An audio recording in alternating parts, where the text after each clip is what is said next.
Assalamualaikum warahmatullahi wabarakatuh. Salam Putri Cempa. Selayaknya perempuan memang menjadi seorang Putri Cempa, perempuan yang cerdas, cantik, mandiri, proaktif, dan agamis. Kembali lagi bersama kami, kru Putri Cempa. Kali ini kita akan ngobrol bareng santai ala Putri Cempa. Jangan lupa subscribe, like, dan komennya. Komen-komen positif dan membangun untuk manajemen kami, kru podcast Putri Cempa, selalu kami tunggu untuk ke depan kita menjadi lebih baik. Monggo Sobat Putri Cempa, kita ikuti, kita saksikan ngobrol bareng santai ala Putri Cempa. Dengan kru Putri Cempa seperti yang saya sampaikan tadi, Bu Khariroh dan Ibu Hamdanah, kita langsung saja ya Bu, karena ini memang judulnya saja sudah ngobrol bareng ya, sudah kita ngobrol santai begitu ya Bu ya. Nah, jadi kita di keluarga besar Putri Cempa itu kan selalu Ibu Khariroh selaku ownernya selalu mendikte apa ya Bu? Selalu memotivasi kita supaya kita keluarga besar Putri Cempa diri sendiri dulu. Memotivasi kita supaya kita keluarga Putri Cempa yang memang seorang perempuan ini selalu menjadi perempuan yang cantik, kreatif, agamis, proaktif, mandiri seperti itu nggih, dan juga awet muda. Kebetulan Ibu Khariroh ini kan memang selalu awet muda. Nah, ini pertama kali yang kita bahas resep untuk awet muda itu seperti apa Bu? Monggo Bu. Siapa iki? Ya Ibu Khariroh, ya ini ngobrol saja. Nanti Bu Hamdanah mau menimpali atau mau menanggapi, mau menambahi ya boleh saja. Kita kan ngobrol awet muda itu, kalau awet muda secara fisik saya rasa semua orang secara alami pasti semakin lama semakin tua. Biyen ora gampang kesel, saiki ya wis kesel. Sithik-sithik kesel kan gitu. Cuman berpikir ala anak muda itu penting Bu.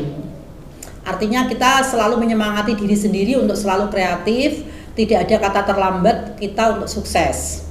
Jadi kalau selama ini sih kami berusaha untuk memotivasi diri sendiri terus bahwa tidak ada kata terlambat. Apapun yang ingin kita lakukan, selagi kita mau, selagi kita bisa memacu diri sendiri, bisa kita lakukan. Nggak usah merasa bahwa kita sudah tua gitu, jangan. Gitu ya, Harus selalu bahwa kita ini masih mampu kok. Hidup ini memang harus diisi dengan hal-hal yang positif gitu. Apalagi pas ngisi biodata gitu ya Bu, tempat tanggal lahir gitu. Oh, ternyata ketahuan ya Bu, tahun lahir kita gitu ya. Terus akhirnya beritahu. Tapi kan kita harus selalu merasa bahwa jiwa kita memang muda, sportif, smart terus gitu. Iya. Jangan merasa kita sudah tua. Besarnya Bu? Kalau secara alami ada hal dasar yang mesti dipahami oleh semua orang, bahwa untuk menjadi awet muda nomor satu itu sehat. Untuk bisa sehat, kita harus mensyukuri dan menikmati apa yang menjadi nikmat dan anugerah dari Tuhan. Sering kita melihat orang menyepelekan kesehatan sehingga melupakan berjemur. Padahal sinar matahari itu tidak bisa digantikan dengan vitamin apapun, tidak bisa digantikan dengan nutrisi apapun. Sinar matahari itu wajib setiap pagi kita berjemur. Kalau saya merutinkan diri berjemur mulai jam 6 sampai jam 7 Bu. Entah itu sambil jalan-jalan, entah itu sambil nyapu latar, entah itu sambil asah-asah piring. Pokoknya berjemur setiap pagi mulai matahari belum terbit. Saya selalu meluangkan waktu untuk bagaimana kulit kita kena sinar matahari sampai terbitnya itu baru selesai masuk rumah. Yang kedua, memang sih godaan untuk makan dan minum yang enak-enak itu luar biasa. Apalagi kalau kita aktivitas banyak, sehari kadang bisa masuk rumah makan 3, 4, 5 kali. Tetapi kita harus ingat bahwa yang paling sehat itu air putih. Oh gitu ya. Minuman yang paling sehat itu ya air putih, dan air putih itu jangan air putih yang dalam kemasan sebetulnya, tetapi air yang memang dimasak sampai mendidih beberapa kali, kuman-kumannya mati kan begitu. Dan syukur-syukur air putih itu diminum dalam keadaan hangat, bukan dingin. Karena kalau dingin itu mengganggu sirkulasi darah kita. Gitu ya. Tuh. Yang ketiga yang wajib dilakukan itu rutinitas untuk olahraga. Bu Happy sama Bu Ham kan sering kan senam-senam apa itu kan begitu. Kalau saya malah nggak pernah senam Bu Happy. Saya nggak pernah ikut senam-senam ibu-ibu sosialita, nggak pernah. Karena bagi saya ngepel itu sudah senam. Oh iya. Nyuci baju sudah senam, bersih-bersih sawang itu sudah senam, kan begitu. Angkat-angkat embel itu sudah senam. Jadi saya tidak pernah kepikiran untuk pergi senam itu enggak. Ya sudah di rumah bersih-bersih, rumahnya resik, rumahnya asri, seneng. Akhirnya muncul kepuasan. Jadi tidak usah pergi senam-senam. Yang keempat itu cara berpikir kita Bu Happy. Pola pikir itu. Ya, pola pikir kita harus selalu berbaik sangka. Sesulit apapun kehidupan yang kita alami, saya selalu takut kalau tidak menjadi bersyukur. Artinya begini, walaupun kita punya problem yang seberat apapun, saya ingin selalu optimis. Nggak kemudian wah aku kok piye, kekhawatiran, kecemasan itu dihilangkan. Cara berpikir yang selalu optimis itu juga resep awet muda yang luar biasa. Dan yang selanjutnya adalah cukup istirahat. Kalau saya sudah bercermin ya, di sini sudah kantong matanya tebal-tebal, apalagi men saya kan sudah 6 lebih ya. Itu saya sudah tahu bahwa saya ini kurang istirahat. Berarti tidur saya harus cukup. Gitu. Itu resepnya Bu Happy. Secara alami saja, nggak usah sing muluk-muluk, nggak usah biaya, nggak usah keluar tenaga yang banyak, kita menikmati. Oke. Bisa untuk kita catat. Selanjutnya Bu Kamdana, ini kan generasi 70-an dulu. di atas saya. Makanya ini tanyanya tentang resep awet muda. Menurut Bu Ham ini awet muda loh. Iya.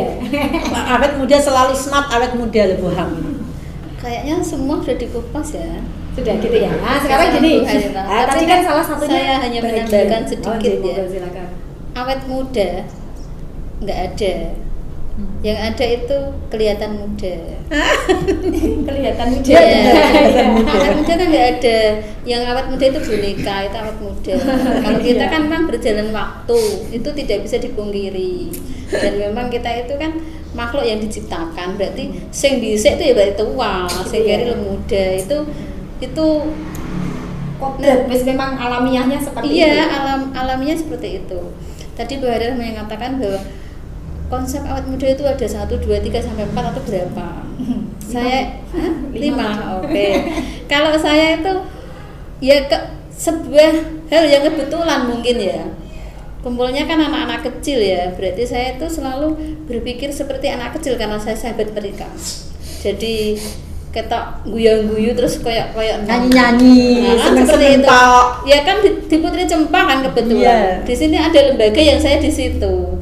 Sebuah kebetulan atau keberuntungan ya saya tidak bisa mengartikan karena memang awet muda itu identik dengan ketawa. Terus kalau kita ingin kelihatan muda, tidak awet muda ya, ini kelihatan muda itu cara berpikirnya memang juga kita harus smart. Smart itu sesuai dengan kondisi dan situasi. Bukan berarti nek kita kumpul cah cilik-cilik itu yo terus mikirnya kok cah cilik terus tidak sesuai pada tempatnya, ambiar dunia seperti itu. Kalau misalnya dikatakan Brira tadi harus olahraga gimana, saya itu kan sibuk ya, sidik-sidik bubuk gitu ngatuan gitu maksudnya Bu. Jadi kalau orang itu tercukupi tidur paling tidak kan 8 jam ya Bu, jam tidurnya itu, malah saya bisa lebih, berarti kan iya lebih, berarti kan tidur itu kan semua organ tubuh kan istirahat di refreshing, dinetralkan dulu, berarti organ-organ kita itu ya nanti masih kelihatan awet, masih kelihatan muda gitu, awet. Barang nek orang akan digunakan kan awet Bu. Malah seperti itu. Iyalah. Berarti beda kayak pisau ya. Nek pisau nek ora digunakan malah karatan Bu. Digunakan terus, digunakan terus pun kalau tidak diasah tetap tumpul. Gitu ya. Iya, pisau itu kalau digunakan terus tetap tumpul meskipun tidak nieng. Oh gitu ya. Iya, tapi tetap tumpul, harus diasah. Mengasahnya kita itu biar kelihatan awet muda itu ya berpikirnya itu jangan terlalu apa ya istilahnya serius ya, gimana ada intermezzonya serius tapi santai slow gitu ya, serius tapi santai ya. Memang seperti yang dikatakan Bu Harinah tadi, olahraga itu penting. Olahraga kita itu yang saya ini yang sudah di atas 50-an berarti harus bisa mengklasifikasi bentuk olahraganya itu apa. Kalau misalnya lari-lari ya sudah tidak mungkin. Kalau misalnya olahraga sing paling gampang jalan kaki. Ya. Murah, mudah, meriah. Jalan kaki. Manfaatnya banyak. Pelatan esok. Salah satu resep supaya terlihat awet muda. Kelihatan muda. Kelihatan muda. Nah, berarti kan analoginya seperti ini, Bu. Tadi disebutkan tentang pola pikir dan ini kan kita bahagia. Jika kita bahagia maka akan kelihatan muda. Seperti itu, Bu. Kalau konsep bahagia atau definisi bahagia menurut Harirah dan Bu Hamdana seperti apa? Bu Hamzah. Ya oke. Sekarang bukan dulu. Oke, silakan Bu. Ya gantian ya. Bahagia. Definisi bahagia. Bahagia itu tadi pertama kan kelihatan muda. Ya. Awet muda lah istilahnya seperti itu. Nah, bahagia itu dimulai dari hati dan pikiran kita sendiri. Tidak bisa ditentukan orang lain karena kebahagiaan seseorang itu tidak berdasarkan kebahagiaan orang lain. Ya. Murni dari dalam diri kita sendiri. Betul. Bahagianya kita itu yang menentukan kita sendiri. Kalau saya seperti itu, Bu. Dan itu diawali dengan cara berpikir yang positif. Gitu ya. Kadang-kadang saya sering mengucapkan selamat ulang tahun sama betul. Selamat ulang tahun, semoga panjang umur, sehat lahir batin. Sehat lahir batin. Lah, apa ya istilahnya? Sehat lahir batin itu berpikir positif lahir batin. Kadang-kadang ada orang yang berpikirnya itu sebenarnya bagus, tapi itu ternyata tidak baik dalam pikiran batinnya. Contoh gitu, ada orang yang punya banyak barang misalnya atau banyak benda lah istilahnya yang seharusnya itu bisa dimanfaatkan orang lain. Tapi kan dia berpikir bahwa aku kok gak hemat sih, mau tak kasihkan gitu, harganya kan mahal. Bagi saya itu sudah tidak ada artinya, karena barang itu tidak digunakan dan tidak berguna meskipun mahal. Tapi kalau barang tidak itu bisa membuat bahagia, masih bermanfaat bagi orang lain, itu bahagia kita itu luar biasa, Bu. Saat kita mampu memberi, saat kita mampu memberi itu yang diberi, yang dikasih itu kan rasa senang, bahagia. Lebih bahagia yang memberi rasanya. Kalau kita mau jujur loh, dan kita tidak melihat glamornya di luar, gitu. Orang mampu memberi itu lebih bahagia daripada yang menerima. Meskipun secara dohir dilihat itu kan yang diwe seneng ya untuk bareng seperti itu. Kalau menurut saya seperti itu, Bu. Monggo Bu Harirah. Kalau hidup itu memang wajib bahagia. Wajib hukumnya kita diberi hidup sama Allah itu kita wajib bahagia. Nah, untuk esensi bahagia atau hakikat bahagia itu memang benar masing-masing orang itu berbeda. Tetapi yang harus kita ingat bahwa alasan apa yang membuat kita tidak bahagia. Kita selalu melihat ada tontonan-tontonan yang mengedukasi masyarakat ya, misalnya bagi orang yang hidupnya sempurna, misalnya melihat orang yang pincang harus merasa lebih bahagia. Bagi yang pincang melihat orang yang misalnya sudah tidak punya kaki harus bahagia kan. Tapi sebetulnya bukan itu sih ukurannya. Karena ketika kita bisa mensyukuri hidup, manusia pasti bahagia. Apakah ada manusia yang tidak bahagia? Ada, kalau jiwanya kerdil. Kalau hatinya atau cara berpikirnya picik, pasti dia akan melihat sesuatu dari sudut yang negatif, sehingga kebahagiaan itu jauh menghampirinya. Nah, perlu kita waspadai bahwa ketika kita berpikir bahwa hidup wajib bahagia, saya yakin kok kehidupan manusia pasti bahagia. Yakin itu, hakul yakin, ainul yakin. Tidak mungkin orang yang berpikir hidupnya bahagia tiba-tiba tidak bahagia. Kalau dia berpikir hidup saya pasti bahagia gitu. Itu rumusan saya sederhana itu. Jadi hidup kita wajib bahagia. Itu prinsip saya sejak dulu. Jangan sampai hidup kita tidak bahagia. Definisi bahagia, Bu. Nah, bahagia itu kan tadi munculkan dari hati, Bu. Ya. Ketika kita bisa mensyukuri apa yang menjadi nikmat dan anugerah dari Allah, kita bisa menikmati apa yang di depan mata kita. Nggak usah mikir nanti, karena hidup itu saat ini, detik ini, sekarang ini. Nanti saya keluar ke pintu itu bisa jadi mati kan, juga nggak tahu.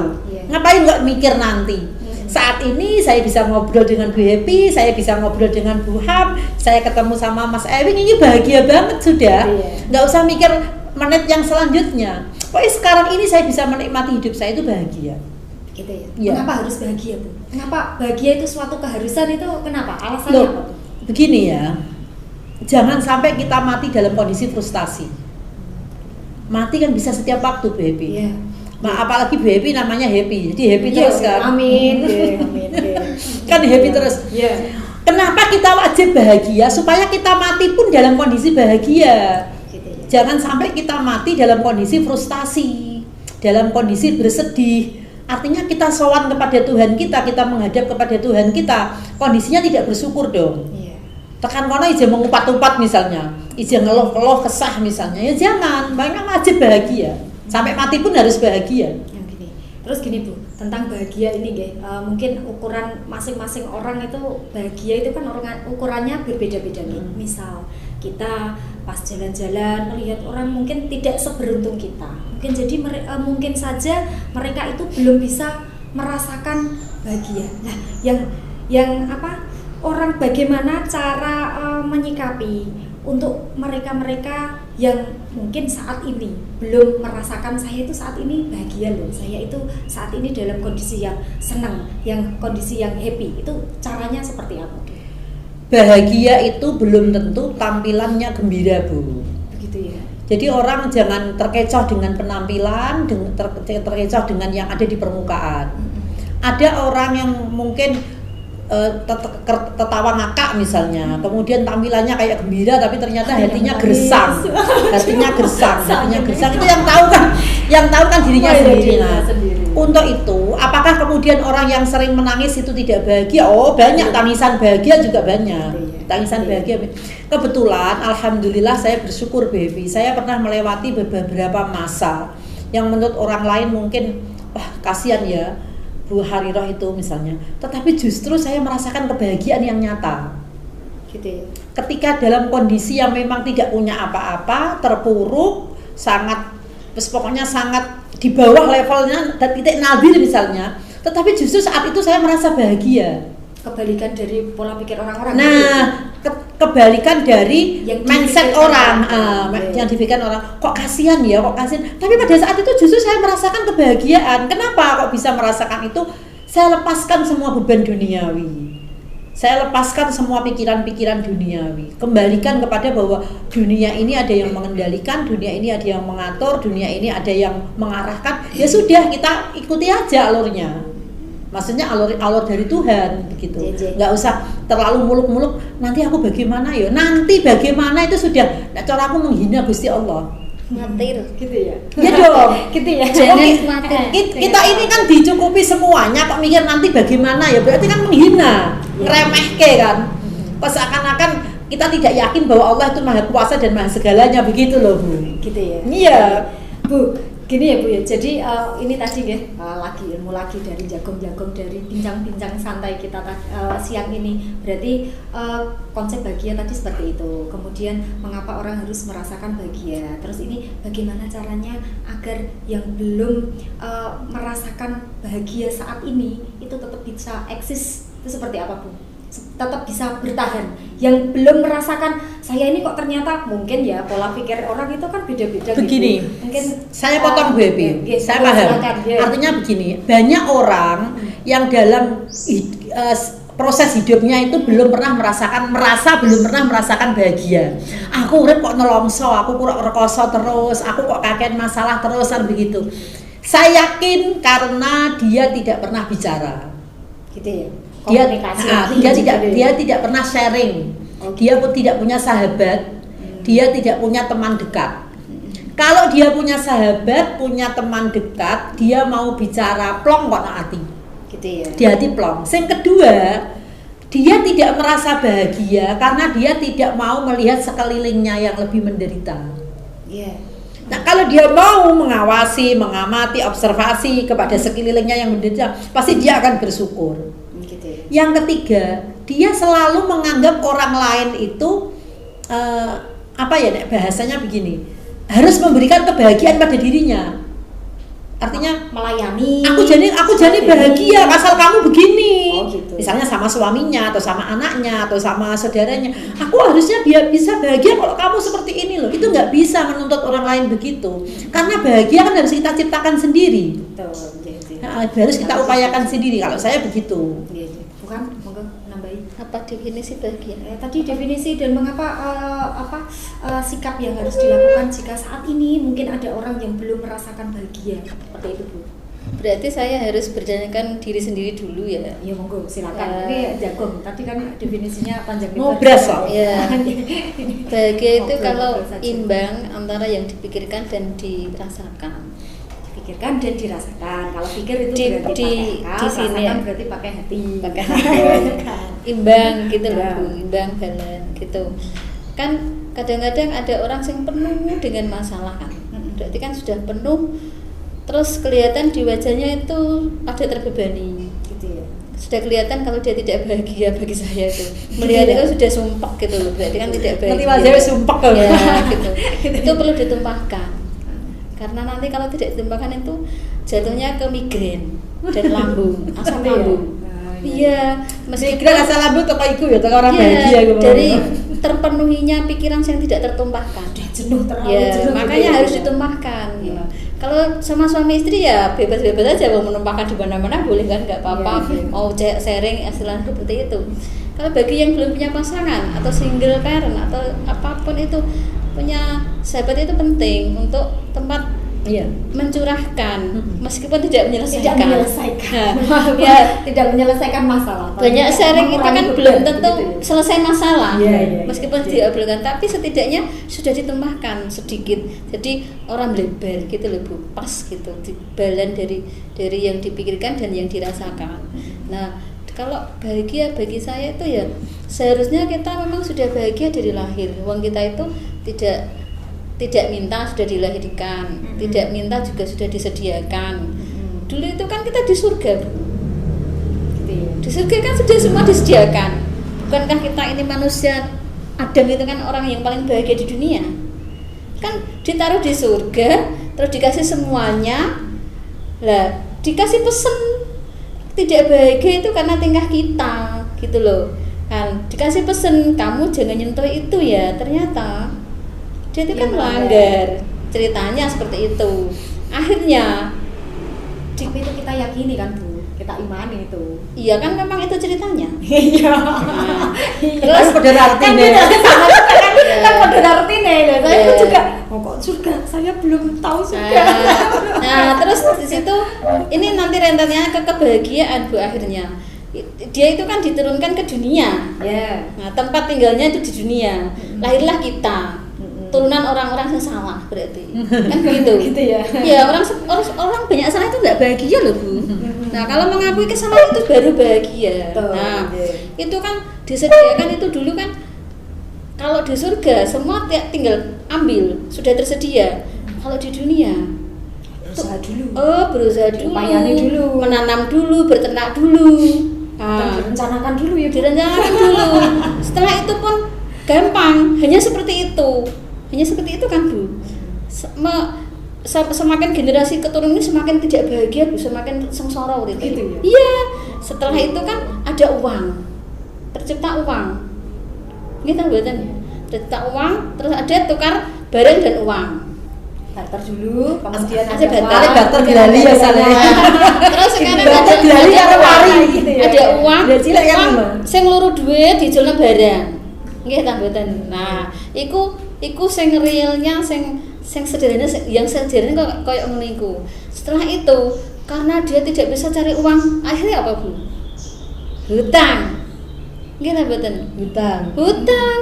Kalau hutang kan kudune nyauri. Nggih. Semakin keras enggak bekerjane. Semakin keras tidak sederhana lagi. Dong.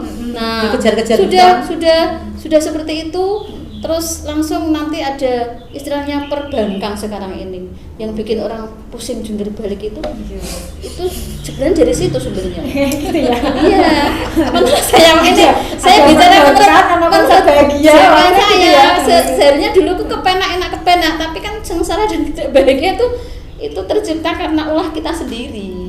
Sebenarnya kan gampang aja tinggal metik, tinggal ini seperti itu. Ternyata sudah ada uang, orang kebutuhan yang kurang cukup utang, dari ngebon, kredit card, semakin rekoso. Nah, seperti itu. Ya, varian-varian fasilitas hidup. Padahal kalau kita amati gitu, ada kredit card, ada macam-macam, berarti kan segala macam kebutuhan kita, aktivitas kita itu dibiayai dengan utang ya Bu. Dasar butuh kita itu apa? Kan seperti itu. Nah, seperti itu. Semakin tekan ngendini kan Ibu malah. Kalau saya Bu Epis, Bu Hang, saya tetap meyakini bahwa kebahagiaan dan tidak bahagianya kita itu tergantung mindset. Ya. Ketika saya merasa bahwa mohon maaf, wah saya kok bangkrut, saya kok ditipu orang, saya kok misalnya kena bencana misalnya atau apa, mindset kita saja begini. Kenapa kita merasa bangkrut? Emang kita lahir itu bawa modal apa? Iya. Gitu loh. Kenapa dikembalikan lagi dong? Kan kenapa kita merasa ditipu orang? Emang kita punya apa sih yang ditipu itu? Oh, kalau kita yakin bahwa semuanya milik Allah, tidak ada tipu-tipuan itu. Kan begitu. Kenapa kita merasa dirampas? Kenapa kita merasa rugi?